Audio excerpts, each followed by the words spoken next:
নমস্কার বন্ধুরা, welcome to CS Xenix Bengal YouTube channel. এর আগের দিন তোমাদের কাছে আমরা নিয়ে এসেছিলাম ডিসক্রিট ম্যাথামেটিক্সের পারমুটেশন কম্বিনেশনের উপরে কিছু কনসেপচুয়াল কোশ্চেনের ভিডিও।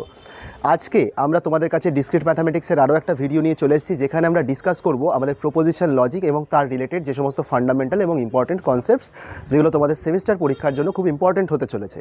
তাহলে চলো আজকে আমাদের এই ডিসকাশন শুরু করা যাক। এর আগের ভিডিওতে ডিসক্রিট ম্যাথামেটিক্সে আমরা পারমুটেশন কম্বিনেশন এগুলো নিয়ে তোমাদের কাছে একটা ভিডিও নিয়ে এসেছিলাম।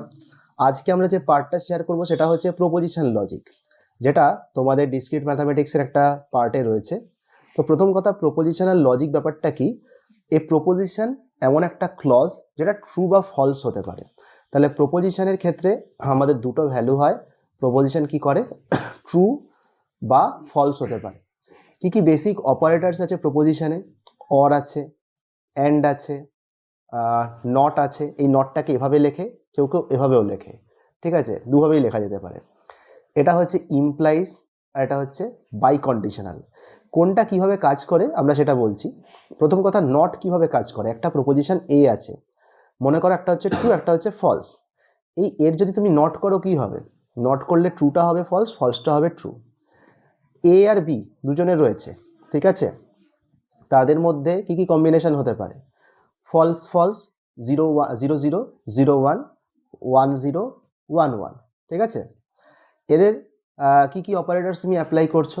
এদের অর করতে পারো, এদের অ্যান্ড করতে পারো, এদের মধ্যে ইমপ্লাইজ করতে পারো। বাই কন্ডিশনালটা এখানে লেখার জায়গা নেই, তো আমি নিচে লিখে দেবো পরে।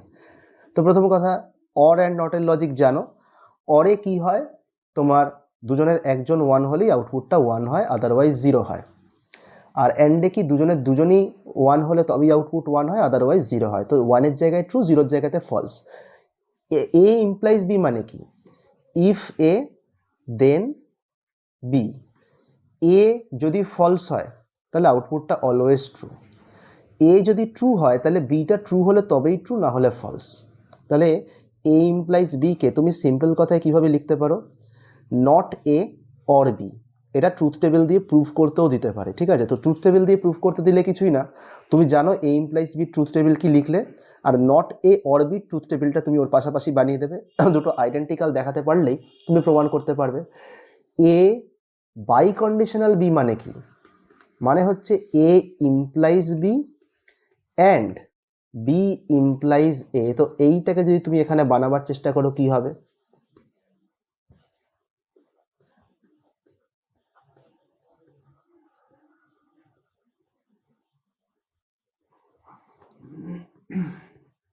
দুজনেই ফলস বা দুজনেই ট্রু হলে তবেই এটা ট্রু হবে, না হলে এটা ফলস হবে। ব্যাস, এই হচ্ছে গল্প। এটা অনেকটা তোমাদের ডিজিটাল ইলেকট্রনিক্সে এক্স নর গেটের যে সার্কিটটা তার সাথে ম্যাচ করে, ঠিক আছে?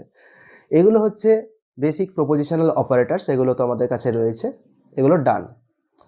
এইবারে এগুলোর উপরে তোমাদেরকে বিভিন্ন রকম স্টেটমেন্টস দিয়ে তোমাদের বলতে পারে যে এই স্টেটমেন্টগুলোকে অ্যাজ প্রপোজিশন এক্সপ্রেস করো। সেগুলো তো আছেই নিজেদের মতো, সেগুলো বলবো। প্রপোজিশনে কয়েকটা টাইপ অফ রেজলিউশনস আছে, ঠিক আছে? তার মধ্যে কয়েকটা পপুলার রেজলিউশনসের কথা বলি। এই রেজলিউশনসগুলোর নাম হচ্ছে, আমি মেনলি এখানে তিনটে বলছি: মোডাস পনেন্স, মোডাস টলেন্স, আর একটা হচ্ছে হাইপোথেটিক্যাল সিলজিজম। এই তিনটে খুব ইম্পর্টেন্ট। আরও আছে, তোমরা যদি ডিসক্রিট ম্যাথামেটিক্সে রোজেনের বইটা ফলো করতে পারো তাহলে মোটামুটি লিস্ট অফ রেজলিউশনস তোমরা পাবে। আমি সবকটা এখানে লিখছি না, মোটামুটি এগুলো করলে তোমাদের কাজ হয়ে যাবে। তো মোডাস পনেন্স কি বলছে? যদি আমার কাছে রুল দেওয়া থাকে পি ইমপ্লাইজ কিউ, আর আমার কাছে পিটা প্রোভাইডেড থাকে, তাহলে আমি বলতে পারি outcome is Q. Modus Tollens বলছে যদি আমার কাছে পি ইমপ্লাইজ কিউ প্রোভাইডেড থাকে, যদি আমার কাছে কিউ গিভেন থাকে, ঠিক আছে, সরি নট কিউ গিভেন থাকে, তাহলে আউটকাম হচ্ছে নট পি। হাইপোথেটিক্যাল সিলজিজম কি বলছে? যদি আমার কাছে বলা থাকে পি ইমপ্লাইজ কিউ আর বলা থাকে কিউ ইমপ্লাইজ আর, তাহলে এর থেকে আমি বলতে পারি P implies R, just a transitive rule. তো এই তিনটে খুব ইম্পর্ট্যান্ট। আরও আমাদের কাছে অনেক রকম অবশ্যই রেজলিউশনস আছে। এই তিনটে কমন কোশ্চেন হিসেবে বেশ কয়েকবার এসেছে বলে এদের নামটা স্পেশালি বললাম। বাকিগুলো অবশ্যই তোমার একটু বই ফলো করা দরকার আছে, কারণ আমরা একটা ভিডিওতে সব কটা হয়তো টপিক কভার করতে পারবো না, চেষ্টা করবো যতটা পারি কভার করতে। এরপরে আমাদের দুটো জিনিস জানা দরকার, সেটা হচ্ছে টটোলজি কাকে বলে, কন্ট্রাডিকশন কাকে বলে। আরও দুটো জিনিস এদের থেকেই ডিরাইভড হচ্ছে, তো আমি সব একটা করে বলছি। তো টটোলজি আছে আর রয়েছে কন্ট্রাডিকশন। টটোলজি মানে কি, যে প্রপোজিশনের এমন একটা এক্সপ্রেশন যেটা অলওয়েজ ট্রু। কন্ট্রাডিকশন মানে কি, যেটা অলওয়েজ ফলস, যেটা অলওয়েজ ট্রু আর যেটা অলওয়েজ ফলস। কীরকম, যদি ধরে নাও পি ইউনিয়ন নট পি হয়, তাহলে একজন ট্রু হলে একজন ফলস হবে, অন্যজন ফলস হলে এ ট্রু হবেই। অ্যান্ড কন্ট্রাডিকশন হচ্ছে এদের মধ্যে তুমি এন্ড করে দাও, দেখো রেজাল্ট সবসময় ফলস আসবে। এই টটোলজিকে আমরা অনেক সময় বলে থাকি হচ্ছে ভ্যালিড, ঠিক আছে। টটোলজি মানে হচ্ছে ভ্যালিড। আচ্ছা, কন্ট্রাডিকশন মানে তাহলে ইনভ্যালিড। আচ্ছা, টটোলজি বাদ দিয়ে আর কি আছে, আমাদের রয়েছে হচ্ছে স্যাটিসফায়াবিলিটি, স্যাটিসফায়াবিলিটি, আর রয়েছে হচ্ছে কন্টিনজেন্সি, ঠিক আছে। স্যাটিসফায়াবিলিটি মানে কি, দেখো প্রথম কথা হচ্ছে আমাদের টটোলজি ইটসেলফ ইজ এ স্যাটিসফায়াবিলিটি, ঠিক আছে, তো আমাদের তাতে কোনো সমস্যা নেই। টটোলজি তো স্যাটিসফায়াবিলিটি বটেই। স্যাটিসফায়াবিলিটি মানে অ্যাটলিস্ট ওয়ান্স, যেটা ট্রু হচ্ছে, ঠিক আছে। আর কন্টিনজেন্সি মানে কি, not always true, neither always true নর অলওয়েজ ফলস, এরমভাবে বলতে পারি। নাইদার অলওয়েজ ট্রু নর অলওয়েজ ফলস, ঠিক আছে। চলো লিখি, যেরকম কি পি ইউনিয়ন কিউ, এটা আমার কন্টিনজেন্সি, একই সাথে এটা স্যাটিসফায়াবিলিটিও, ঠিক আছে। কিন্তু পি ইউনিয়ন নট পি, এটা স্যাটিসফায়াবিলিটি হবে, কিন্তু এটা কন্টিনজেন্সি হবে না। কেন? কারণ কন্টিনজেন্সি সবসময় ট্রু হলেও হবে না, ঠিক আছে। তাহলে এটা স্যাটিসফায়াবিলিটি, কিন্তু এটা কন্টিনজেন্সি নয়।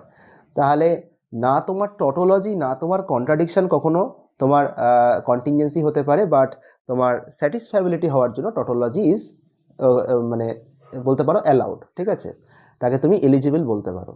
তাহলে এদের যদি আমি কনসেপচুয়ালি এক্সপ্লেন করি, তাহলে ধরো এটা হচ্ছে সেট অফ অল স্যাটিসফায়াবল, তোমার স্যাটিসফায়াবিলিটি যেটা রয়েছে সেটা এখানে রয়েছে। এদের মধ্যে কিছু এক্সপ্রেশন রয়েছে যারা টটোলজি, যারা কন্ট্রাডিকশান, তারা তো এর মধ্যেও পড়বে না।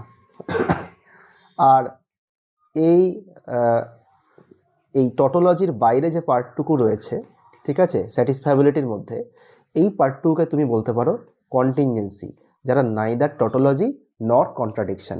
এই হচ্ছে আমাদের প্রপোজিশন লজিকের মোটামুটি ফান্ডামেন্টাল কনসেপ্ট। এটা তোমাদেরকে ভালো করে একটু রিভিশন করে যেতে হবে। যতটা পারো প্রপোজিশন দেখে যাও, আমি যতটা পারলাম বেসিকটাই ভিডিওর মাধ্যমে তোমাদেরকে এক্সপ্লেন করে দেওয়ার চেষ্টা করলাম। খুব তাড়াতাড়ি আরও অন্যান্য কন্টেন্ট নিয়ে আসবো, সময় খুব কম, তার মধ্যে আরও চেষ্টা করব বিভিন্ন টপিক্সে ভিডিও নিয়ে আসতে চেষ্টা করবো, যাতে তোমাদের সবার পরীক্ষা ভালো হয়। অনেক ধন্যবাদ, খুব তাড়াতাড়ি আবারও দেখা হবে।